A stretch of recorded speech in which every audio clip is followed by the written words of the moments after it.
Welcome to the Growth Whisperers Podcast, where everything we talk about is about building enduring great companies. That's something that Brad, my co-host, and I are very passionate about. We spend a big chunk of our life helping people to do that, and we're here to talk with you about it.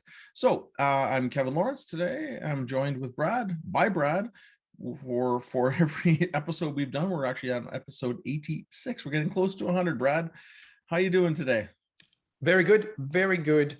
I seem to be in the winter that doesn't seem to end. Normally, 2 or 3 months ago, we'd be having a change in the season, but the winter just keeps on going.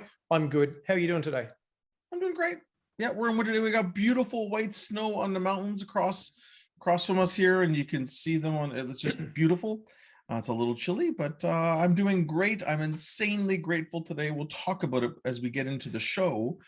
Today, we're talking about productive paranoia, a concept that Jim Collins has written extensively about in his books, in particular his book, Great by Choice, something that I live and breathe, and I was affirmed by the way he wrote about it and has talked about it with us, and which has made me realize that my paranoia is a healthy thing, especially when you put it to work. So we're going to dig into that today, but we'll get to that in a minute. But before that, what is your word of the day, Brad? It's hiring. Hiring people. It seems like every meeting I go to, we're talking about hiring. We're talking about people who are leaving. We've got 2% unemployment here now. So even the people who don't want to work are actually not working. They are working, if that makes sense. Even the people who have no interest in working are somehow being forced to work. Every single meeting, it's about how can we get people. Some people have left. Yeah, hiring is absolutely front of mind at the moment. What about yours? What's your thought or word of the day? Mine is keeping strategic.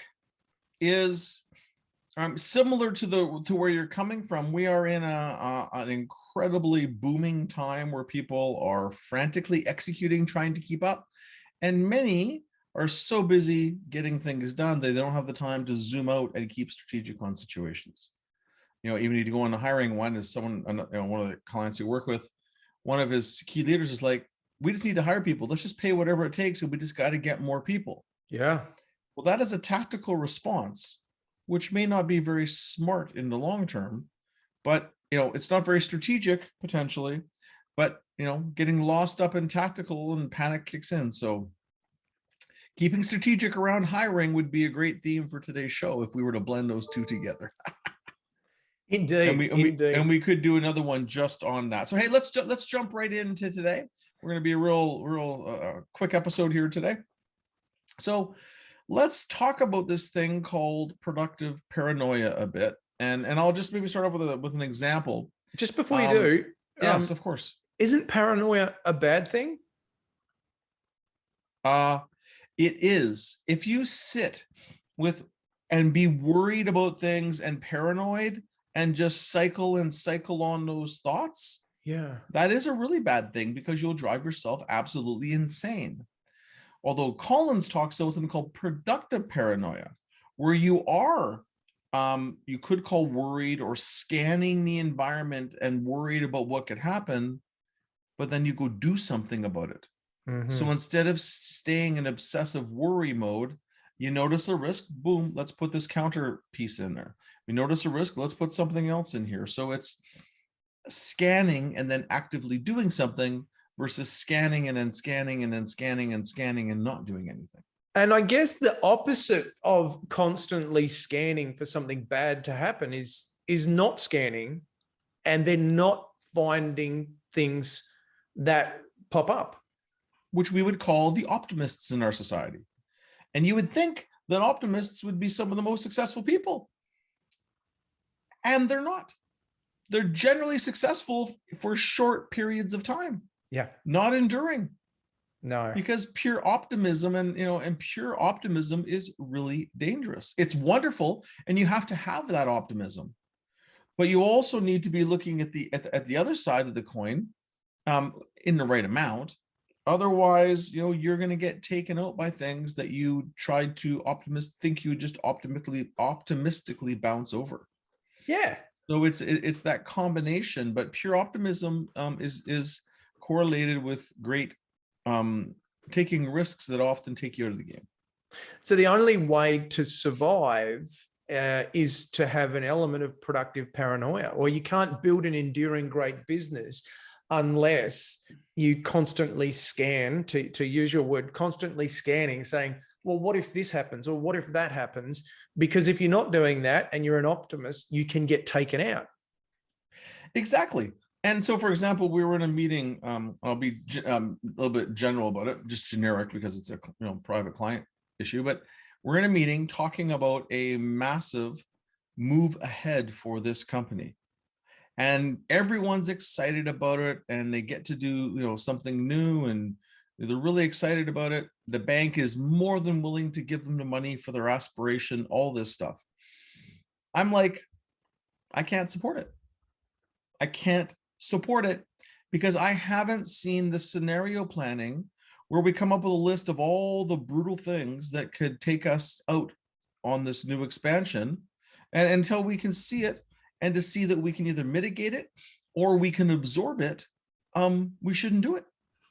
And it's not that I don't believe in this project. I believe in the project, but they haven't done the work because they're going to lever up the balance sheet with a lot more debt.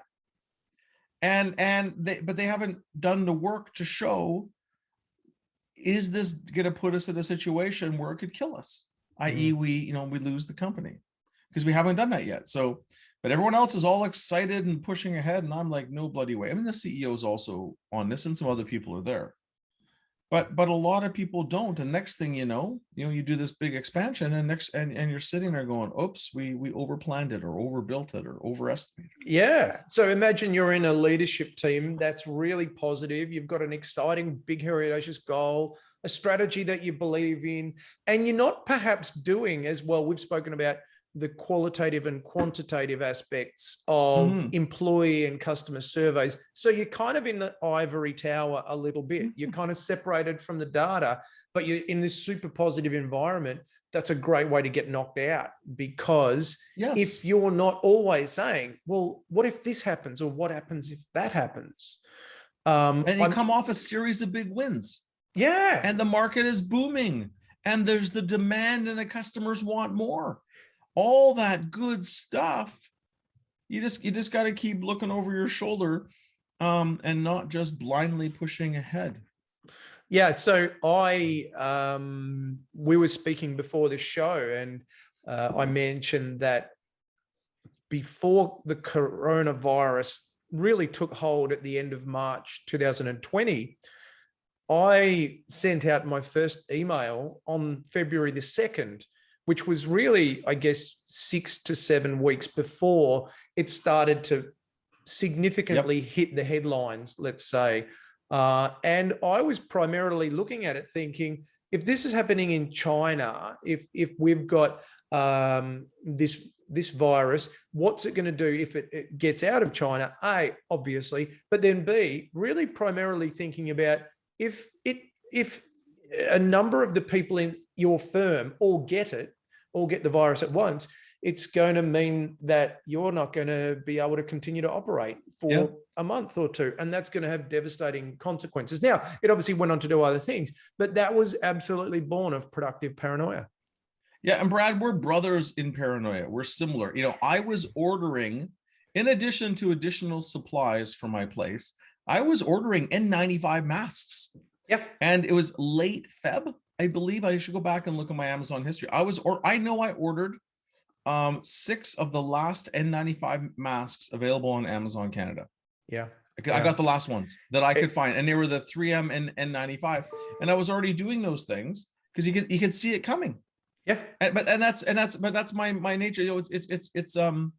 It's interesting. And even as we talked a little bit earlier, but in Western Canada where I live, there's been outside of Vancouver, there's been a devastating storm. There's 4 main highways that take you from Vancouver to the rest of the country. All 4 got washed out on Sunday night as I was driving through them. It's almost like in the movies where the road is falling away or the bridge is falling away in behind you. We didn't see it happen, but we could see that this was a really bad scenario as we're detouring, and even the main highway we take, the Coquihalla, was washed out. So we were taking another one, and within an hour or so after we went through it all came up, came apart, and we were some of the last people to make it through. And the point of it being is that as that's happening, and I and my son normally drive back and forth between Vancouver and a place called Kelowna every week separately, but we also have what we call emergency bags. We got a 72-hour bag in the car in the winter because it's a mountain pass. And that's part of that productive paranoia. And I've talked about this in other shows. Not only do I have the best snow tires on my truck that you can get, and they're studded, and I have sandbags, and I have a 72-hour bag and a bunch of other safety emergency stuff in there. And if I go to a different car, I just transfer everything, not the sandbags, that stays in the truck, but for a different reason. But it's because you can get stuck in those highways for a long time. Yeah. And some people just go there with nothing, and that's okay. All I know is if some people got trapped, we would have been fine for a couple of days. Wouldn't have liked it, but we had all the supplies we needed because it's a known, and no one would have expected this to happen.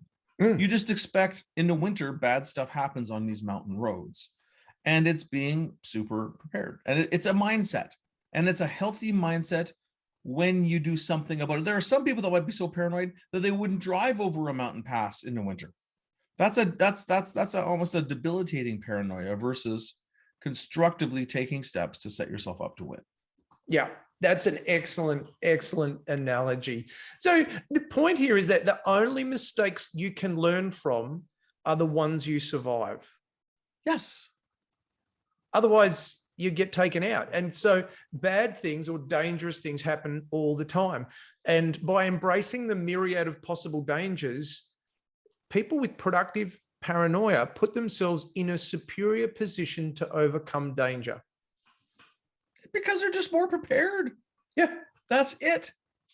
That's all that it is. It was interesting. Even I've got a guy I know fairly well that it has his own helicopter and flies his own helicopter.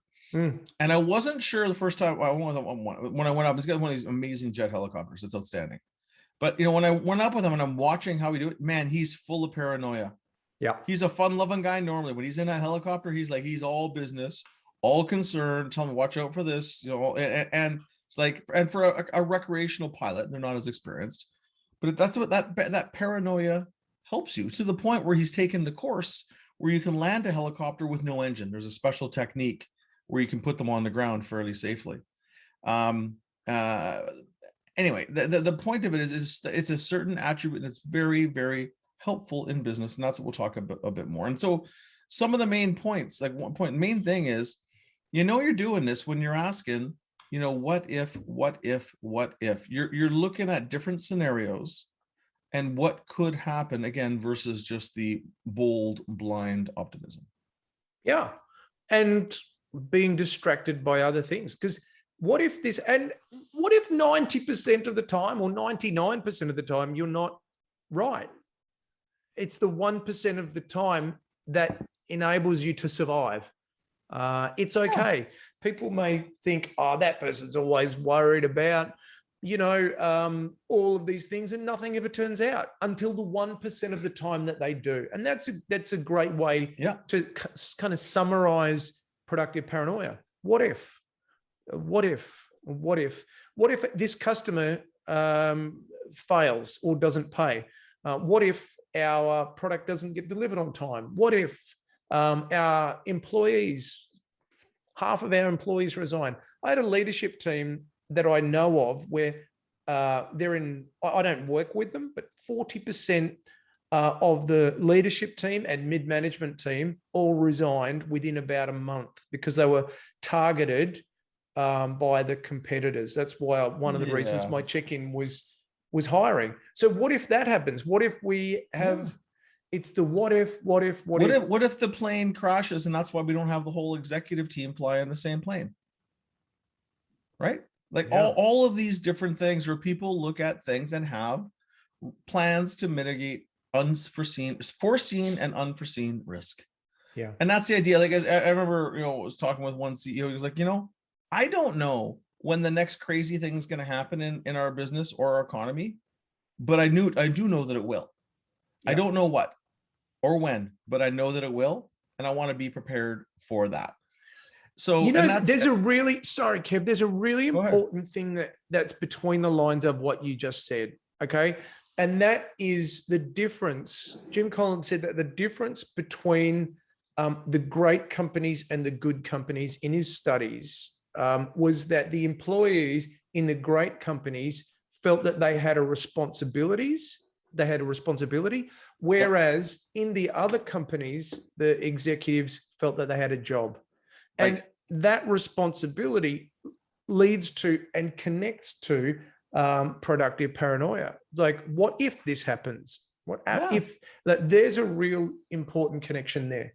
There is, but we also want to say the other side of the coin is someone who's always worried about everything and just an absolute downer, where they worry about it, whine about it, but they don't take anything to counteract it. We are not saying that. No, it's strategically to look for the problems and then have plans to mitigate them so that you can handle it. So the second point is be prepared for everything that comes up, and especially the things you can't expect. And that's why, for a lot of companies, making sure that they keep extra cash. And Collins found in his research, companies that were enduringly great had fat balance sheets, basically so they could weather any storm and still be good. Mm-hmm. And that's the key piece. How do you weather any storm? A once in 100-year storm. How do you weather it so you can continue to build your organization going forward? I remember I started working with a client, must have been 7 or 8 years ago. And they were like many small kind of to medium businesses. I mean, they were like a $20, $40 million business in that region. And, they had cash reserves that were very thin, as is often the case. And I kept harassing them about building their cash. And I said, don't worry, just build it up. And then heaven forbid, let's go 2 years into the future. And what had happened is the industry changed. Something big happened. And suddenly they needed those reserves that we'd built up. And it was, one of the reasons, just by saying, what if? Like I said, we're brothers in this, Brad, because I push people to build cash reserves like crazy. And a rule of thumb I've been playing with is about 10% of revenue in cash or equivalent. 10%. So if you're a $200 million business, that's about 20 million bucks of cash. Yep. And that's a range where it starts to be decent. Now, I had a whole conversation about some of my clients, cash or 30-day cash or 60-day cash, assets that can be liquidated. And one of my clients has a great strategy, and he looks at some assets that the company has. Yeah. And says, what's the 30-day price in a bad economy? Mm. And so he looks at it. So basically, if he's got $20 million of equity in this asset, but the 30-day price in a bad economy, he might have 12 million, or just call it 10. So he looks at that. That's a $10 million cash reserve sitting there because I can liquidate that asset if I have to. Yeah. But he's double discounted it based on those factors. But that's part of that productive paranoia. Yeah. And it's so important. And when I talk about cash reserves, people would say, oh, but we've got an overdraft or we've got something else. Doesn't count. It doesn't count because in the bad times, the banks are not necessarily. The banks pull them. Yes. They're not your friend. No. So exactly. Interestingly, yes. And a lot of people, even when it comes to cash, I get very passionate about this. They might have, if they're doing really well, they have $100 million of cash, but then they'll go use the bank's money to do what they need to do to keep the 100 million because they want to have access to it depending on, how up and down a particular industry is or what they're doing, right? They're in a fairly up and down business and industry. So the point of it is that's another piece of productive paranoia. Yeah. And so the third point here is really, it's all this great thinking, but you got to act on them. You got to have plans A, B, and C. And you don't want to spend a lot of time obsessing over these risks. You quickly want to find a way to mitigate them and know that you're good. And then if you're still good, then proceed optimistically. But it's getting them mitigated up front and looking at all the ugly stuff up front. Again, that's not rocket science, it's a key piece. And then the result of this is you can generally be more aggressive and positive because the worst case scenarios are covered. You've already got it handled, and you're good almost no matter what you think could happen. Because, in a lot of Collins's research, he found a lot of these companies were risk adverse and very, very careful, hence this concept. So just for time, Brad, I got an example here. Maybe you want to share a couple of examples. You want to share the example about Grove? Yeah, Andy Grove. Andy Grove, founder and CEO of Intel, the micro chip maker or computer chip maker.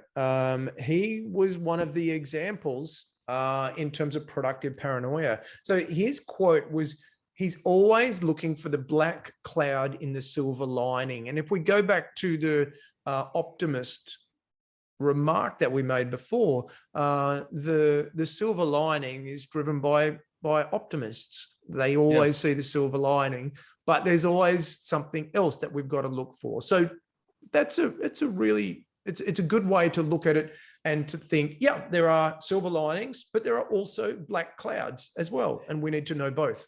Yes, and Andy Grove, another thing I love from him is that he had his book, I think it's called High Output Management. The one you're talking was from his book, Only the Paranoid Survive. But High Output Management, he talked about always having what we called a helpful Cassandra. That's someone who would criticize his ideas in every team or project he was on. He wanted the person that would speak up and look for the problems and look for the gaps in the thinking. And that was, he's a very, very, very successful CEO.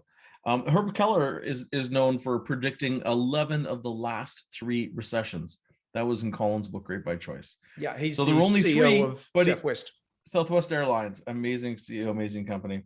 But he predicted 11 times he predicted recessions, but they only happened 3 times because that's how his brain is wired.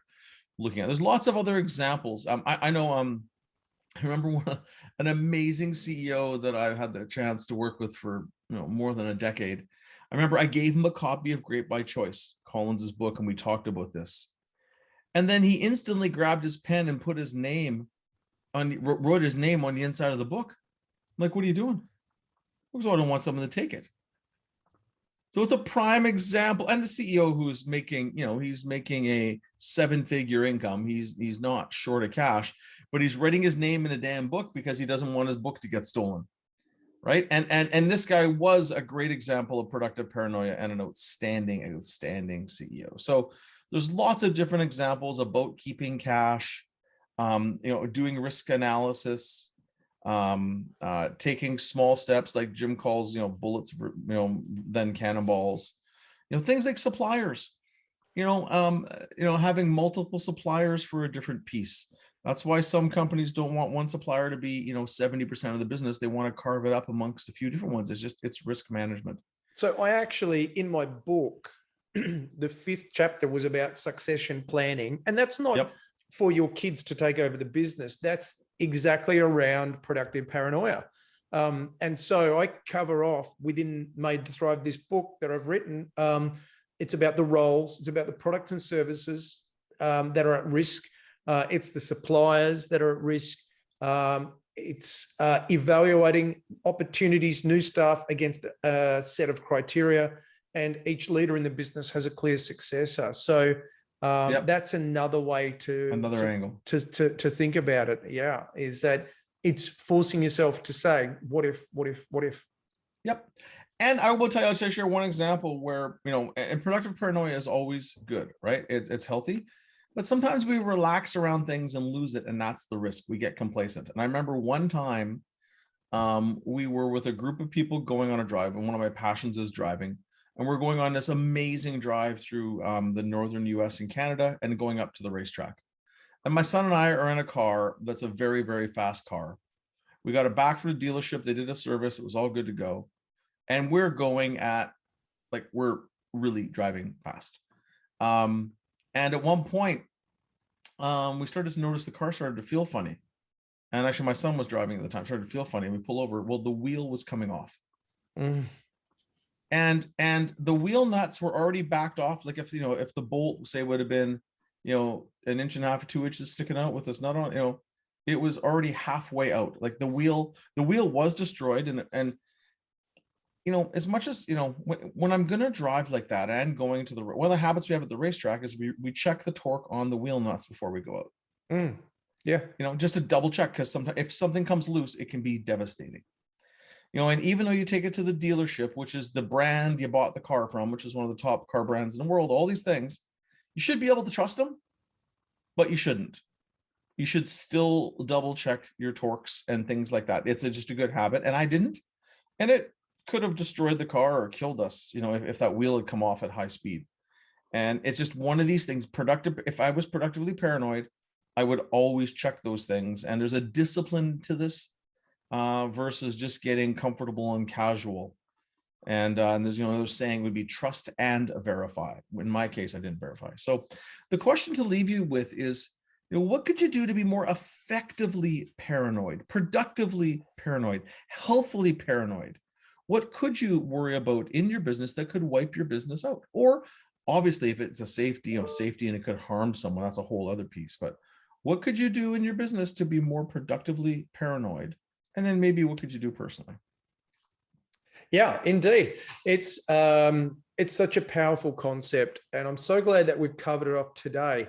So let's have a quick review of some of the key points here in order to wrap up. So really, it's about asking what if, but the only mistakes you can learn from are the ones you survive. Every business will go through and experience mistakes, and this purpose is to help you to survive. So as I said, first of all, it's about asking what if. It enables you to be prepared for everything that comes up, and especially the things that you can't expect. Kev, do you want to take us on to 3 and 4 and onwards? Yeah, and you just act on these risks and have plan A, B, C, or a plan to mitigate it so that you can put them to the back of your mind and push ahead aggressively. And you will be more number 4 as a result, be more confident because you've stared the worst case scenarios in the face. You make a better decision to start with, but then you have more confidence because your decisions are built on granite versus, floating on a pedal on the water, exaggerating a bit. And then, the examples we've talked about, and, just to wrap up the quote from Andy Grove, only the paranoid survive. And as your business becomes bigger, not only is it about survival, it's about your responsibility to your customers and your employees. And your job is to make sure this organization exists and is healthy 10, 20, 30, 40, 50 years from today. Mm-hmm. Awesome. Good episode talking about what is productive paranoia and why it's a critical leadership tool. So we hope that you've enjoyed today's episode. As always, our podcasts are available on YouTube, obviously searching for the Growth Whisperers. And you can find Kevin at lawrenceandco.com, and you can find myself, Brad, at evolutionpartners.com.au.